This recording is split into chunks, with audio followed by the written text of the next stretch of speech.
You are listening to the Critical Mass Radio Show, Orange County's business talk show, focused on exploring topics of interest to CEOs who are leading middle market companies. With your host, Richard Franzi. Hello and welcome to Orange County's longest running business talk show. And yes, I am your host, Rick Franzi. And boy, do we have a good show planned for you. Why do you ask? Because our guest is Eileen McDargh. She is a serial entrepreneur, had been founding the Resiliency Group. I'm sorry, Eileen, as well as McDargh Communications. Eileen, welcome back to the show. Thank you. I'm thrilled to be back. We had a good time the last time, and let's do it again. So let's start at the beginning. Take us back in time and talk about the original motivation and inspiration you had to start your own practice. Can I put it this way? I had two horrible bosses in two different companies. And as I worked with one, I learned more what not to do than my answer to this vice president. She was totally dysfunctional. And then the second one, it was nothing that fed my heart. The head of that company, all they wanted to say, bring in more money and we don't care how you treat the clients. I said, I can't do this anymore. And I quit. I quit. And I said, I don't know what I want to do, but I know what I don't want to do. And I'm strong. I'm a strong writer. I'm a strong speaker. So I said, I'll take clients for marketing. I can develop any kind of marketing material you want. And in short order, a colleague said, would I create a program for adults who were coming to the community colleges for, in this case, the first one was write a business plan. I said, yeah, I could do that. And I had forgotten how much I love to teach. We're going to talk about that teaching experience in a little bit. So let's talk about the two firms and what you're doing in your career, because you've had a fantastic career. You're always reinventing and evolving yourself, and I love it, and I'm so impressed with you. So tell me a little bit about your work. What are you doing now, Eileen? How are you helping people? Okay. So McDargh Communications was the first one, and I've always kept that name because that is my field. My field is the field of communication, whether it's written or spoken word, facilitating. And then when 9/11 hit, Rick, what I realized is what I was watching all around our nation, and how did people get through that, which at that point in time was the most serious thing we had encountered, since the various wars. And I thought, I need to understand this thing called resiliency. And how can I help people step back and develop that? And that's how we got the second one, the Resiliency Group. That's how it all started. Where it's kind of like what I know you do this with your guests, is what's the need and how do you fill it? So what do you teach or work on in the Resiliency Group? Because I think that's one of the keys to longevity and success in life, is that ability to get yourself up off the mat, right? Dust yourself off and do it again. Well, there's two. It's a parallel track. Okay. So you've got the individual right here, and the traditional notion of resiliency, Rick, is to bounce back. I say that's stupid. That doesn't. And I'll tell you why it's stupid. Human beings do not go back. You can be a piece of steel that bends, but human beings, you either grow or you're stuck in place. So the key to resiliency is your energy management.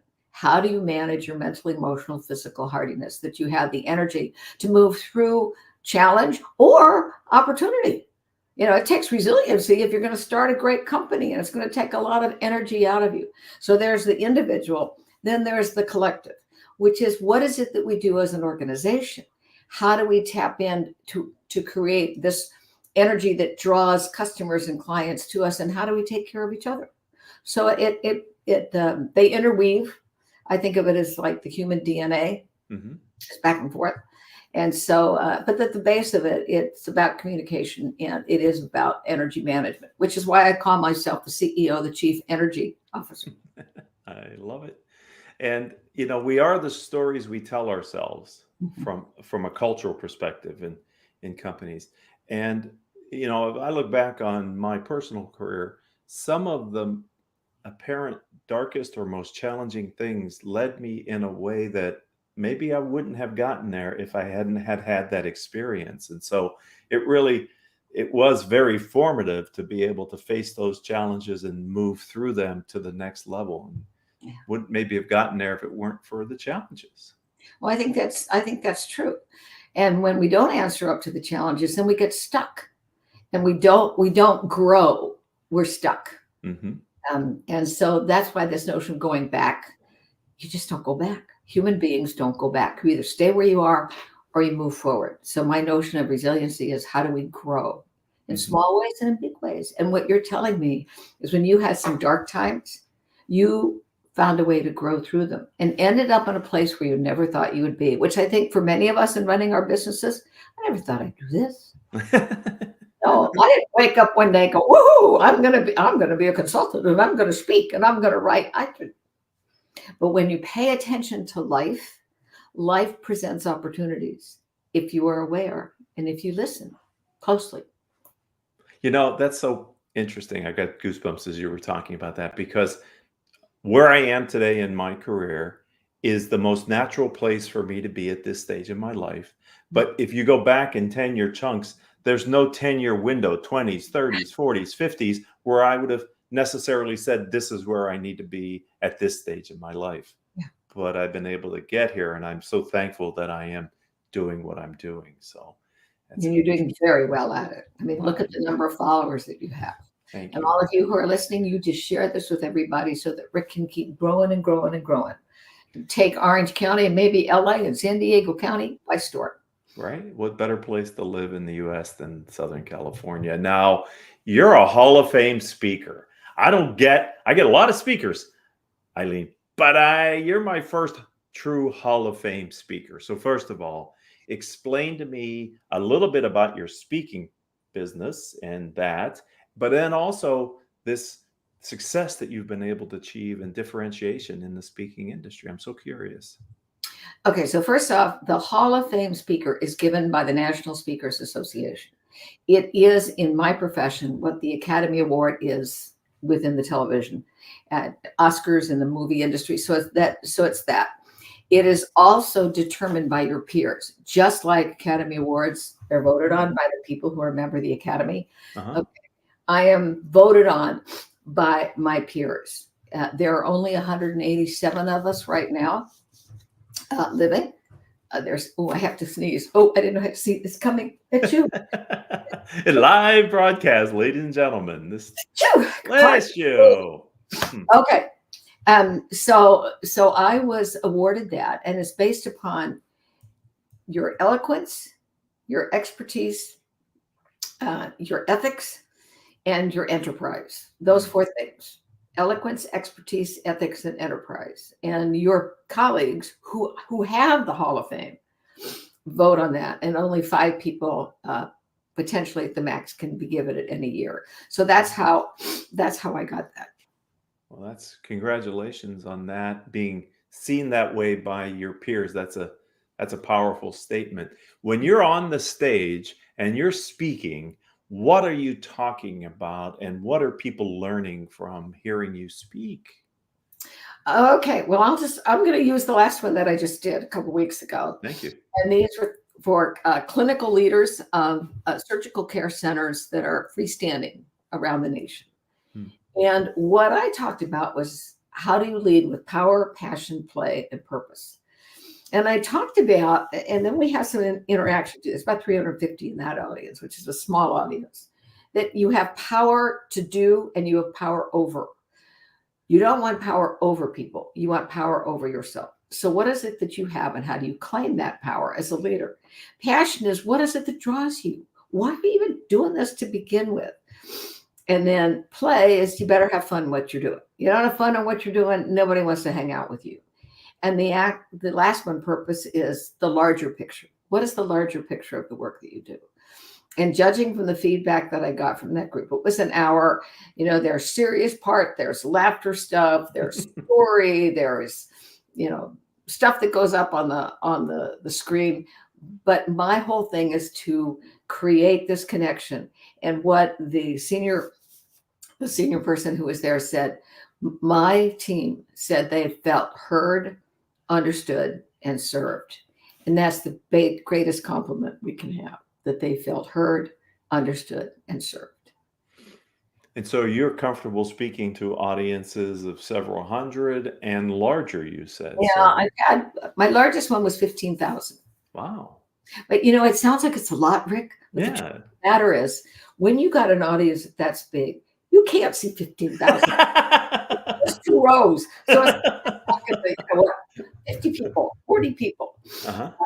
And they feed off of each other. So the size doesn't really make a difference. In fact, in some ways, a smaller audience is more challenging because they don't have necessarily that energy that goes. So they can be different sizes.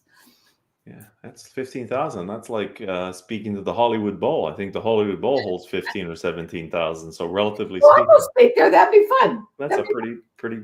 I see Mariah Carey is coming to sing her holiday hits to the Hollywood Bowl. I thought, oh my gosh, what a fun experience that would be. But that's either. I'm off subject. I'm wondering, before we move off your speaking profession, you've been doing it for a few years. Has the speaking industry, or what's expected of the speaker, has that changed in any meaningful way that you've had to adapt to? Have you noticed anything? I guess I'm curious with Gen X and Gen Y and Gen Z and all that. So yes, it has changed. First and foremost, COVID changed a lot. Oh my, yes. I had to learn how to present virtually. Mhm. Now, the good news is that my level of energy translates in a Right. So I don't care whether I'm looking at, a Zoom call with 100 of them or only with 6, but we can connect that way. And it did give you a little different communication with the people who were there. So that really changed things. I think people in organizations too, as the expenses grew, instead of bringing people in personally, they would have regional meetings. Hotel fares, airfares, hotels, they've just jumped astronomically. So depending on the organization, they might not be able to do the in-person as they want. The other thing that has changed, there's a lot of use of technology. I saw a presentation just this summer that the entire hour was with artificial intelligence, with the speaker doing things, and these stuff would appear over here, and then here's a brain that floated away, and then here's a buffalo that came across the stage, and all of a sudden there was a zap, and the speaker suddenly had on a different outfit and talking. And frankly, I found it obnoxious. It was. Overuse of the technology? Well, it was, because instead of connecting, what for me is important is connecting with the audience. Right. You don't connect with some brain that's floating around here. It's one thing to show me 10 minutes of what can be possible, with all this technology, but don't make me sit for an hour and look at all of this stuff. And by the way, in order to do that, the speaker's about that big in an audience of about 1,200. So the connection was missing. But I think there's a place for it. I will use some of it, but I still think at the end of the day, Rick, it's all about human connection. And isn't that what we're seeing right now? What we yearn for is, do you know me? Will you talk to me? We're seeing that when I work with groups and they're talking about, the quiet, the quiet resignation, because people don't feel that they matter. They don't feel like anyone's connected to them. So one of my jobs when I wear the hat of consultant or facilitator is, how do we come together and learn and appreciate both the positive and the negative, and what do we have in common? I think that's one of our great challenges now. I agree. And this hybrid remote work is probably raising the bar to build connectiveness on teams when you're physically remote consistently from each other. I want to turn my focus on your career back to the very beginning, as far as I know it. And that is that you actually started or had an early job in the classroom as a teacher. So take us back. My wife's a teacher. I have great respect for teachers. It's a wonderful profession. But what was it like for you, and what did that lead to relative to where you are today, Eileen? Well, I taught at a rural community at the Florida-Georgia border, which means that I had everything from preschool. I taught year round. I had everything from preschool to adults. Adults coming back to take their GED, preschool during the summer, and then in the regular school term, I have 7th and 8th graders. And those are very, very different groups. And I loved what I did. And I think I was a good teacher because at the end of my 4 years there, I was chosen as Teacher of the Year for my county, which, considering the fact that that was not what my degree was in, Right. everybody else had a teaching degree, I got my certification in the classroom by doing it. And the reason I left was that, remember, it was a small rural community. I would have taught almost every child that was coming into that classroom. And I didn't think I had enough to share with them anymore. They needed somebody new. And I felt I needed to spread my wings and be with some grown-ups, try the adult world. And so when I left, I became director of marketing for Amelia Island Plantation. They're off the coast of Florida. And subsequently went through a divorce and then came out to California and worked for 2 dysfunctional companies and started my own. Teaching young minds is one of the most important things we can do. And it's a hard job. Yeah, it is. Keeping their attention and making an impression. But whenever I lead a workshop and I ask people, other than family, who's been very impactful in your life, a high percentage of the responses are at somewhere along the line, a teacher. I'm so glad that you said that, because tomorrow night I'm probably going to go and address one of the school boards that's here because of some things that they're going to quote do that's going to create that a lack of trust between student and teacher. I'm concerned about that. And you're right. Teachers we have a wonderful responsibility. So what I think of now is I teach. It's just that my little kids are grown-ups. I connect with little kids. Yes. Probably a lot of the skills you mastered in those 4 years, you're still using today in some way, shape, or form. Let's talk about, you mentioned artificial intelligence, but I'm curious, in your profession, what's the impact that you're starting to see from AI, and are you planning to leverage it? I'm seeing a lot of people using it. I've gone on and asked questions just to get some background information for me. My caution is twofold. One is, as a writer, I saw someone put something up. They said, "Oh, I just wrote my first book in 2 days." They took it all out of AI. Basically, it was plagiarized. There wasn't an original piece in there. It was pull out all these things. Good, I got a book. Well, as a writer, I don't appreciate that. So I think there's a danger in thinking it's so easy that I don't have to really think about it. And that's one of the dangers I see in classrooms. In fact, some classrooms now, they're having the kids write their essays in the classroom where they can't go out and ask AI all this stuff. We want to see, how do you think? I mean, that's really important. How do you think? How do you put together things? Right. So there's a caution on that side. And you also, it's just like anything when the social media, the ability to create not false negatives where you think the person is really saying something and it's a dummy. They've been, what's that term? Deep fakes. Deep fakes. I have a colleague now. That's all he does is testify in courts. Oh Is this a deep fake? So, there's a lot of things to be careful of, but it can also be very powerful if we use it wisely. Yeah, which is always the risk, isn't it, when you're dealing with mankind? All right, let's look to the future, my dear. I'm gonna have you back on the show at some point in the future. Where are you going? What do you see as the next vista or opportunity for you in your profession? That's a great question. And Rick, I don't have an answer. Fair enough. And I'll tell you why. Okay. I've been doing this for so long. I think that I have more years behind me than in front of me. And I want what's in front of me to really matter. So I am looking at, how do I play the best role of being a modern elder? And a modern elder is someone who has wisdom to share. And how do you share that? At the same time, there's things I need to learn. So I'm exploring, what would that look like? How can I help individuals and organizations, because I'm not the only person, tapping into wisdom, an elder piece of wisdom. So maybe the person has retired, but they've got some wisdom. How do we tap into that? At the same time, how does the elder say, teach me what you know that I don't know? So I'm exploring. Reminds me of a song a colleague wrote. She said, I'm not lost, I'm exploring. And that's really where I am right now.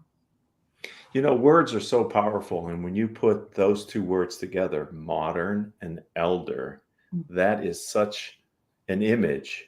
And I applaud what you're doing, because I believe from the experts that I've had on my show, like Chip Espinoza, who was on our show last week, who studies millennials and now Gen Z, there's a craving for mentorship in those two cohorts. And this knowledge that modern elders have, they are probably more receptive to it than we were in our cohort when we were their age. And so I think fusing those two together could be really great for society too. I do. I think it's powerful. The like you said, the millennials, the Gen Z, they don't have the experience, the life experience that we have. At the same time, there's some things that they could, teach us. But to ignore that experience, that history, makes them start all over again. Yeah. That's why history is important. How do we get to here so that we either improve on it or we never do that again? Didn't work. Right. Yeah. It's intriguing thought. I tell you, mankind is redefining what the meaning of age is, especially in this country, recognizing maybe what some other cultures have realized, how valuable the modern elders are to the society. And so I really hope that you and the others who are focused in that way can make a significant impact in this area. Well, that is what I want to do. I'm starting to make notes. If I were to write another book, how do you bring the modern elder into an organization? How do you tap into that kind of wisdom? What would that look like? How do you seek them? And I also think that there's great benefit in looking at, because we've done so much, and Rick, you've done so much. I hesitate to say this, but you are becoming a modern elder. Oh, I am, definitely. Yeah. Yeah. And so how do you capsulize that information, that growth? At the same time, how do we become better at self-care? Because when we are involved in our organizations, that's where we hear about burnout, all those things. We get very, very busy. And I think as we approach this modern elder thought, it's also say, how do I slow down to take care of myself as well as my family? And that becomes a priority too. I heard a saying a while ago, don't complain about getting older. It's a privilege denied to many. And as I get older and I start to see some of my friends, sometimes younger than I am, I found out just yesterday that a good friend of mine here in Orange County passed away in her early 50s. So, you have to cherish every day. So if someone wants to connect with you, why wouldn't they, Eileen? how should they find you? Where should they find you, my dear? Well, there's many, many ways. Okay. They can go to my website. If you just Google my name, Google Eileen McDargh, you will get to my website. You will get to LinkedIn. I am not on TikTok. You're not going to find me on TikTok. But you will also find, I'm one of the few people who actually puts my real phone number on my website. Have you noticed that many people on their website, it says contact, and what it is a form you fill out? Just call me. If I'm about connection, call. Beautiful. And what we want you to do is I want you to call my cell phone. The reason I want you to call my cell phone is now my office line is filled with nothing but spam, as I think many of us have already discovered. It's back as spam. No, call me on my cell phone. I'd love to talk to you. You can email me, Eileen@eileenmcdargh.com. There is obviously some forms on my website if you want to fill something in and something specific, but I'm easy to find and I'm fun to talk to. You are. And I told you at the top of the show, ladies and gentlemen, it was going to be a big show, good show. And Eileen, as always, I thoroughly enjoyed the time. It's flown by. Thank you today for being our guest. My great joy. Thank you, Rick. And thank you, audience. You've been a part of Orange County's longest running business talk show. Eileen's show will now become part of our catalog of over 1,400 interviews that we've done with Orange County executives over the years. If you're an Orange County entrepreneur and you have a story to tell, then reach out to me on LinkedIn. I'm Rick, R-I-C, Franzi, F-R-A-N-Z-I. That's also our company's website, rickfranzi.com. And until the next time we have a chance to be together, I hope all of your business decisions will move your company in a positive direction.